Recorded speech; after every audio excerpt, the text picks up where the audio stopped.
Good evening, punters, and welcome to another episode of The Tripod, where we break down every NRL game every week from a betting perspective.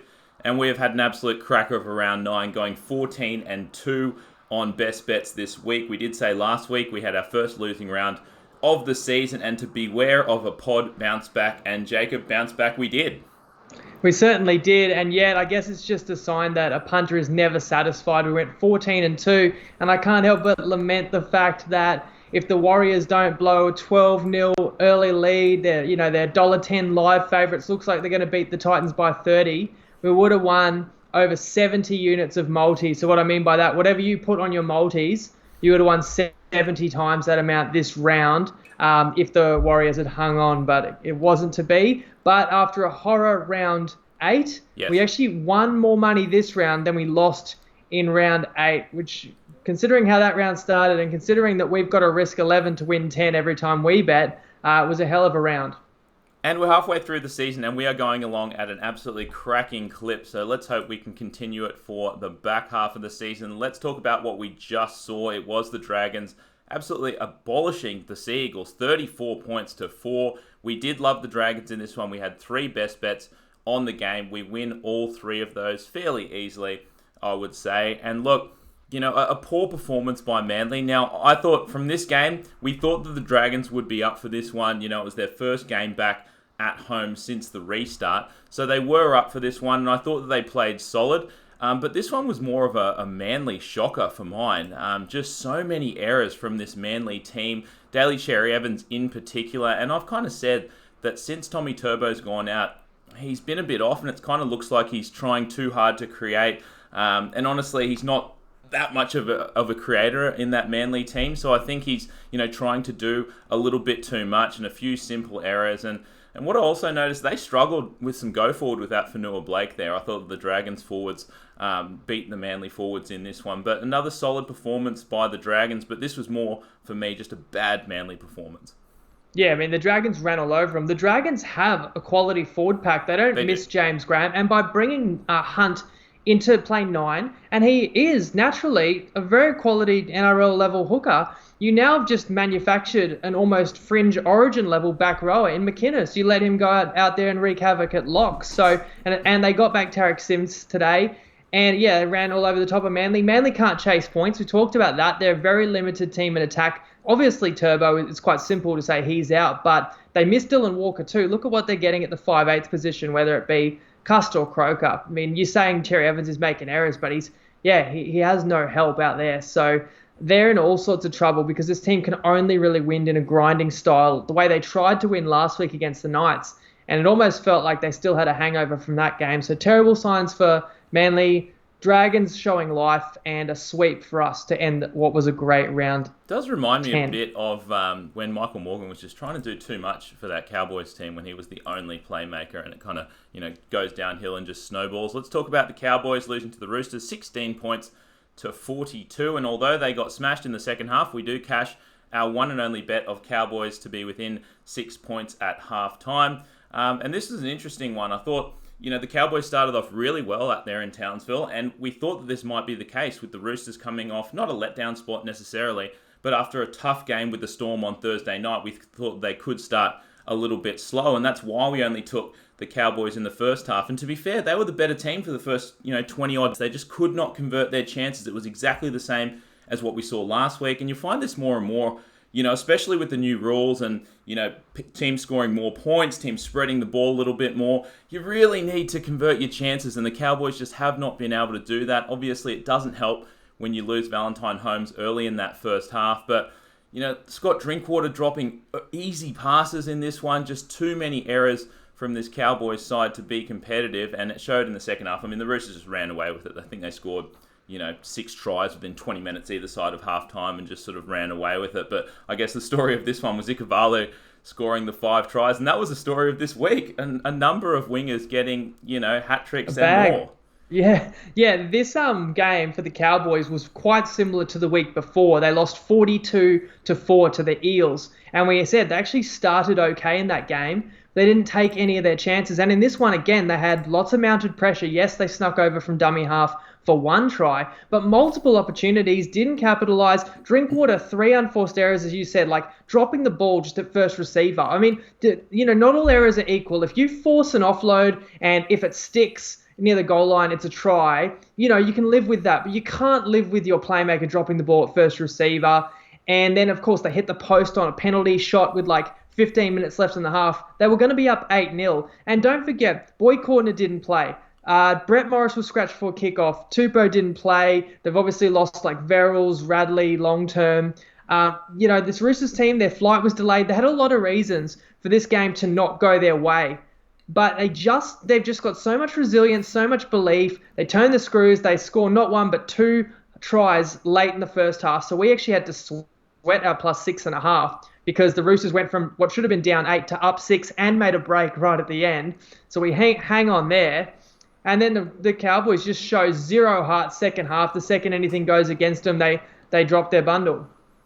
Indeed, they did. Let's move on to the heartbreaker that was the Titans beating the Warriors 16 points to 12. And as Jacob mentioned earlier, this was the game where if the Warriors could just hold on and win this one, like you said, we would have been up around 70 units in multis. And it did look that way. New Zealand started hot in this one. RTS showed why he's one of the best fullbacks in the comp. He scores the first try. Mamalo goes over straight after. It's 10-0 to the Warriors. And you're thinking... 12-0, I think. 12-0 was it? They converted both of those.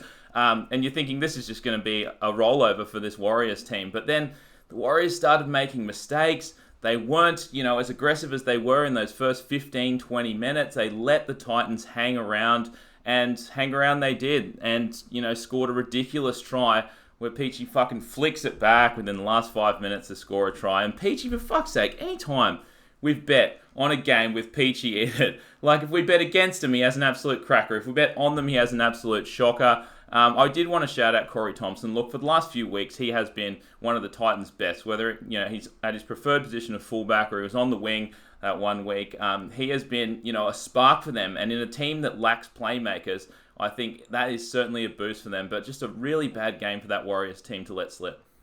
I still don't know how they did. Let's talk about it from a betting perspective too, because we got them $1.85 to win the match on Wednesday. But by Friday, they were $1.60 favourite on every bookie. You couldn't get them, pick them. You were laying -2.5. And there was no key outs for the Titans. It was just, I think, smart money was on the Warriors, and even public money was thinking, well, Warriors won last week, I'll back the Warriors. So everyone was on them, and they were up 12-0 after 8 minutes. Never scored again.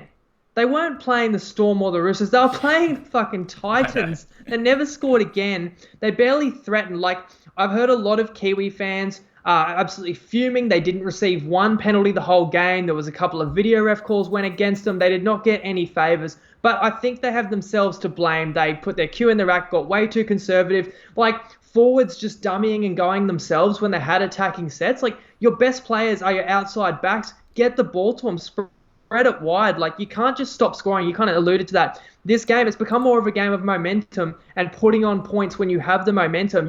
You can't just shut up shop and try and tread water in these games, especially with an hour to go in the game. And yeah, you go a couple of years ago, we had a 60-1 multi, finally beat the Titans. They were down 18 points. They end up winning the game on a grubber. In mind, it was Connie Hurrell's scores. I'm talking about round 1, 2018, if people remember. Only about 4 weeks ago, we had that multi, two different multis paying 30-1 or higher. And it was the Tigers who were up 10 late against the Titans. Also scored the winning try off a grubber in behind. And I mean, even scoring 12 points, it was probably enough to win the game for the Warriors, if not for 2 different Titans tries.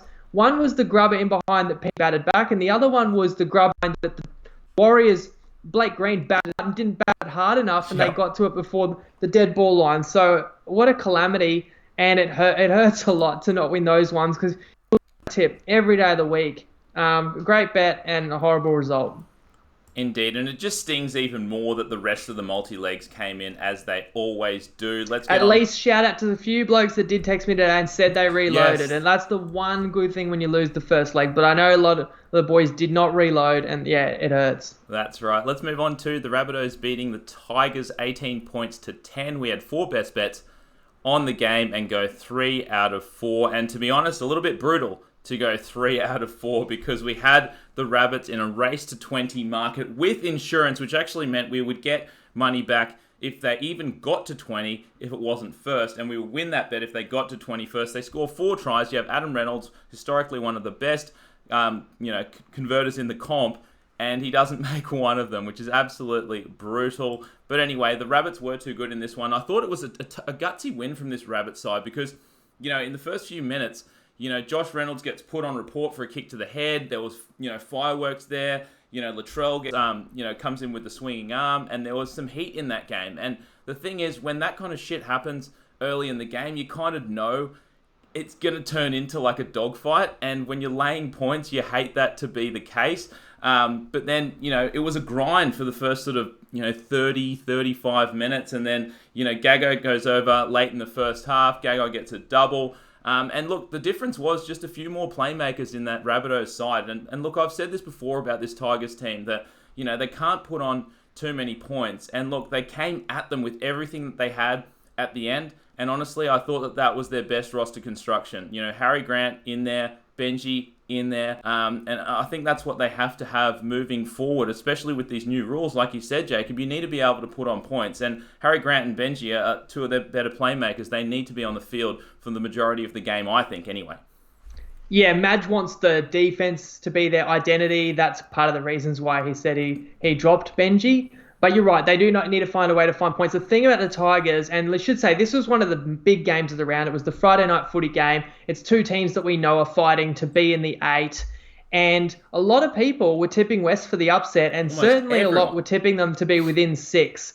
But as we explained, while Wests are an honest side that will fight hard each week, they have a ceiling that is just not as high as the upper echelon teams in the NRL, and it's not as high as the Rabbitohs when they're locked in. And while we said we completely understand the Rabbitohs have been patchy since the season resumed, that's where the value was laying with the Rabbitohs because they had not shown their best effort, and you could just tell they were dialed in for this one. I mean, Adam Reynolds running the ball so often. It's like the skeleton key that he hasn't gone to. So you knew that they meant business. In fact, he nearly went himself and scampered for like over 20 meters and came within an inch of scoring, and he would never do that. But something else he would never do, I mean, he had missed 2 conversions in all of 2020.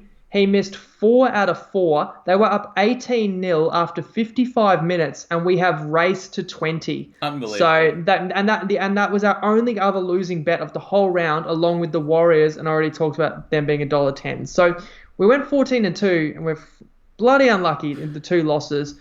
Now the Tigers, of course, came back, got a couple, if not 3 tries late, and at least made the Rabbitohs sweat. Was it 2? They got to 10 points. Sorry, yeah. At one stage it was 18-10, and our minus 5.5 was in jeopardy. That's what I'm thinking. So you can say that the Rabbitohs are still yet to produce for a full 80 because they probably could have won this game, 13 plus, but they let the Tigers come back a little closer. So maybe, if anything, there's still value in the Bunnies. And we should say Latrell's probably going to miss a week or 2, I would think, from that one. So let's move on to what was the high-scoring game of the round. It was the Panthers beating the Sharkies 56. Probably of the season. Probably of the season as well, yes. 56 points to 24, 80 points in this one. And we did have 2 best bets. We loved the over, and we cashed them very easily. Over 18.5 points in the first half. I think that was, well over 30, yes. So, and this was an interesting one. I mean, the Panthers, we love the Panthers team. We've said this right from the start of the season. We think they're coming in a little bit underrated. And, they were awesome. They were so awesome at the start of this one. But let me just say something. Some of the holes in the Sharks defense were alarming, especially in that first half. Just gaping holes in the Sharks defense. And I've said this, all season long, that this Sharks team is such an over team because when they've got all their playmakers on there, they can score points, as we saw in the second half. But the defense is atrocious. And look, moving forward, I still don't think obviously this game won't help, but I think the markets still haven't caught up. I mean, this total was 39.5 points. By no means one of the higher totals of the round. Look, Charlie Staines with 4 tries on debut, absolutely crazy. And what I will say about the Panthers moving forward, I think it is a bet on team. Obviously, they've had a massive win here. They're sitting, I think, second on the ladder. We have a bet on them to win the minor premiership. But what I like about this Panthers team is that we're halfway through the season. You missed Cleary for the first couple of rounds, so he's fresh. You've had, a couple of injuries here and there to your outside back, shifting out, Mansour, now To'o's injured. But you've got there's such depth in the outside back. So you have a number of playmakers and outside backs fresh in the season. So moving forward, I think they're going to be one of the fresher teams just because of that depth that they have. They can cover up these holes and injuries very easily. And there will be injuries throughout the season to every team. It'll be attrition for sure. And the Panthers haven't suffered any, which is, quite fortunate. That was a big reason why we saw the value in them for the minor premiership. We'll get to the Eels that keep winning games as well. So there's a couple sides above them they've still got to catch. But you can just see the energy, the electricity in this squad, like whether it be when they score a try or, when a debutant gets a try, or even when they just push someone into touch or force an error, when they all get around each other after big plays, like genuinely just absolutely amped. And this was a game where they could have come in overconfident and they could have slipped up against Cronulla after playing a lot of better sides the last month. But they're showing maturity for a young squad, and I feel like they're embodied by Nathan Cleary. He's 22 years old. He's talented. He's young. I know he's not the captain, but he kind of feels like he's the captain. He is kind of the leader and the decision maker out there. And dare I say, he's got a Thurston-esque ability to a knack of popping up where he's needed. The amount of times he comes up with a loose ball or he smothers an opportunity for the opposition. He has an amazing sense for the game. And he's a young star. And I think Joey Johns came out this week talking about which players are worth $1 million. He named Nathan Cleary and didn't name guys like Tamalolo, RTS. So you can't actually argue with what Cleary's worth and why Ivan wanted to go back there and coach. I echo what you said. You just don't necessarily blindly bet the over in Sharks games, but you just wouldn't want to be on the under, let's put it that way. And they showed a bit of fight. They put on some points, and I thought the Aaron Woods sin binning was quite harsh when they might have pulled. They almost looked like they were coming back a little bit, and then that was the end of that. But this Panthers team is a buzzsaw you just don't want to get in front of. Indeed. Let's move on to the Broncos' first win since the restart. They beat the Bulldogs 26 points to 8. This is the one game of the round, one of two games of the round that we didn't have any best bets on. I kind of said in the preview pod, this Broncos team is one of these teams that I want to do losing streak theory on. With obviously lost every single game since the restart, and I kind of said I don't want to back them in to win their first one because God knows when it's going to be. But after they get their first win and a little bit of that pressure is off the team, that's probably when you want to back them in the week after, and that's the Tigers next week. I'll obviously have to look a little bit more at that one, but decent game by the Broncos. But look, the Bulldogs just did not throw anything at them, and look, like with these new rules, this Bulldogs side just really struggles because you have to be able to score points. We've obviously had, some higher scoring games. All the rules kind of favour, playmaking teams, and this Bulldogs team just isn't built that way, and they haven't adjusted. And I worry about them moving forward. Yes, they put in every week, but just when you have a lack of playmaking players on your team, you're going to struggle to compete. And that bet is looking awfully good, actually, that Bulldogs bet we gave out at the start of the season for the least wins at $6.50. And like the Broncos, up 10-0 last week when we were on them, blow their double-digit lead to New Zealand. New Zealand outscores them 26-6.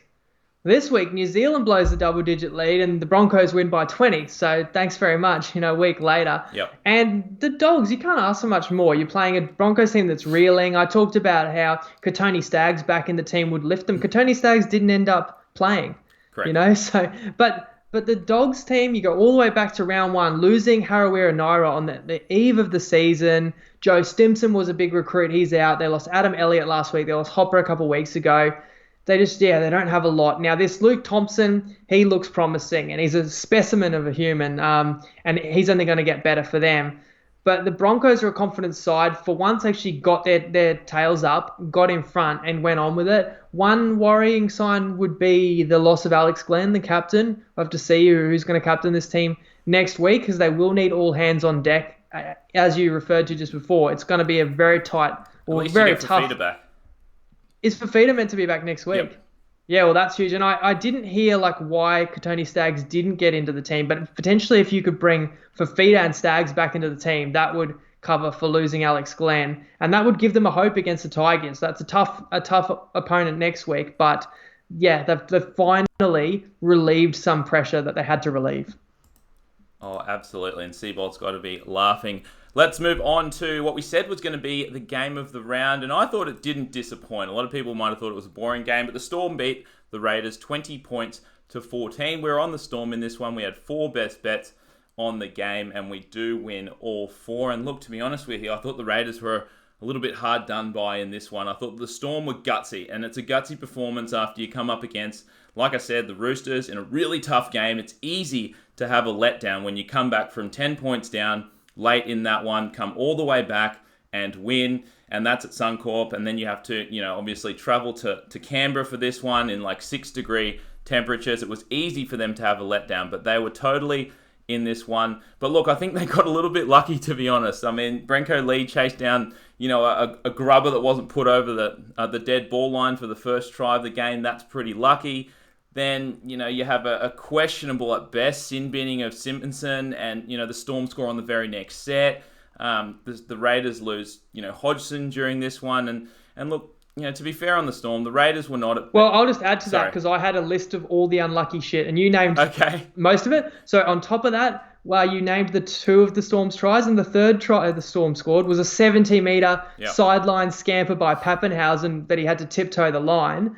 And then, of course, you had the Elliott Whitehead try where he broke through. It looked like a try, but the ball lands on the grass short of the line, and then he rolls it. Yep. And then there was also a key moment where the Raiders were mounting pressure really late, and the Cameron Smith dropout bounced a couple of times and found touch. So when you boil it all down, we often will let you boys know when we think we were hard done by in a game. We are admitting a lot of lucky shit did go to the Storm's way. Sorry to cut you off. No, that's fine, and I was pretty much done. And that's Cameron Smith dropout was after they wasted about 4 minutes, getting an injury timeout they probably shouldn't have. That could have easily been a penalty. But look, people are going to look at this game and just say the Storm were too good. But to be fair, that they were very good in this one. And look, obviously they're short-handed, this Storm team, still without Munster and stuff. But the Raiders were not at their best. It's getting to that point now of the season where the Raiders have had so many, losses where they haven't been at their best. Now you lose, the heart and soul of your team in Hodgson. I do worry about them moving forward and what their motivation is going to be like. But look, I did not think the Raiders were that much worse than the Storm in this one. No, I was really impressed by the Raiders. They played really well. We talked to all the things that went against them, and they still only lost the game by 6, right? And now you lose Hodgson, and as you say, they've just lost too many close games. And look, I'm going to say something Raiders fans just do not want to hear, but this team was an 8-all. It was 8-all with 10 minutes to go in the grand final. And now they've dropped numerous games. Hodgson, ACL, even that's going to affect when he's back next season. Bateman's, not re-signing. Like, it just goes to show you never know when you're going to get back there. And I think back to the Broncos, who were up by 4 when the siren sounded in the 2015 grand final, and they lost it. And I was really happy for JT. And as someone living in Brisbane, I thought, well, not to worry. Brisbane's got a young, strong team. They're going to contend every season. They'll get back here and they'll probably win a comp in the next couple of years. But there's just no guarantees. And, is that window already going to pass the Raiders by? I mean, I hate to talk really dour for them, but it's tough, and they're not gonna be a top 4 team this year. I think after that, as much as it's a tight squad, that's still not going to be an easy out. Now, looking at the Storm, I think we did get lucky. One of the reasons we bet on them was we thought there was a chance Munster would play, and we talked about how, regardless of Munster, they've got the best forward pack in the comp right now with all their personnel available. Well, Munster didn't play, and Felice Kaufusi was scratched, I believe, with like knee swelling or something. He's their best forward, in my opinion. So then they lost Eisenhuth in the warm-up. Then they lost Jesse Bromwich early in the game. And then they dropped the ball on the first tackle 4 sets in a row in the first half. So I was a lot less confident. But when you do bet on the Storm, and you talked about gutsy, you do get a team that will give themselves a chance almost every single week with defense and grit. And that is what they did. While the tries they scored were lucky, like, they put themselves in a position to be able to win the game. We got them on them as an underdog, and that really helped because the second half was a tie, and we had that plus a half point, which makes a difference with a couple of these bets. So lucky to sweep 4-0, but I guess at least we found the right markets to hit. So we swept that game in 4-0, and let's move on to the Eels beating the Knights 10 points to 4. And speaking of 4-0, that makes Jacob 4-0 against me in side bets since the restart, because Jacob took the Eels minus 3.5 and I took the Knights plus 3.5, so I lose another one to him. And look, I thought I got a little bit unlucky in this one. I thought that the Knights were just as good as the Eels in this one. Look, they had the majority of the ball in the first half. They were pressuring the Para line for the first 20 minutes. I really thought that they'd go through, and it just kind of shows that, you just really need some playmaking guys to get that ball over the line, and it makes such a difference because the Knights had so much pressure, couldn't convert, and then Para's kind of first real chance that they get Madison over, straight through the hole. So, I thought the Knights were good in this one. They were gutsy. I thought they matched it with the Eels, with the forwards, and the Eels forwards have been one of the best since the restart of the season. But look, like you said, Jacob, there's some teams that, like the Panthers, that just, they're on a roll. And this Eels team is just on a roll at the moment. I know still without Moses, they reckon he's going to be gone for a couple more weeks. But just, Gutho's gone to another level, and, you've got Sivo just running over people. So, gutsy win by the Eels. But look, I thought that the Knights deserved to be closer, and they really could have been. What are you talking about, mate? Easy money, Eels minus 3.5, or even if you had minus 4.5. No, I mean, that game, if you watched it, 2 top 4 sides, the true definition of an arm wrestle, and it really was, in retrospect, a 50-50 game. In fact, if anything, the Knights probably had more opportunities, and the only difference between the two teams was Gutho's quick thinking. Yep. And I mean, he gets hit high, which was quite unlucky. Like it wasn't like a blatant high shot. It was like maybe just slightly bounced high, a reaching arm by Pearce on the 5th, and then takes a quick tap, catches the Knights napping, which there's controversy about that because the Knights were kind of questioning the decision. They didn't like the call, and they turn their back. Next second, Sivo's in, scoring the winning try. But I mean, it could have easily been a moment of brilliance or ingenuity from Kalen Ponga or Pearce, but we did talk about how Gutho has raised his game, elevated himself into the kind of level that some of these other guys are playing at, where he can obviously win a game for his team, and he's done it more than once this season. And again, it's their forwards. And another reason I liked Parramatta today was Nathan Brown back. It's like this forward pack's good enough, but you bring Nathan Brown and he takes them to another level yet again.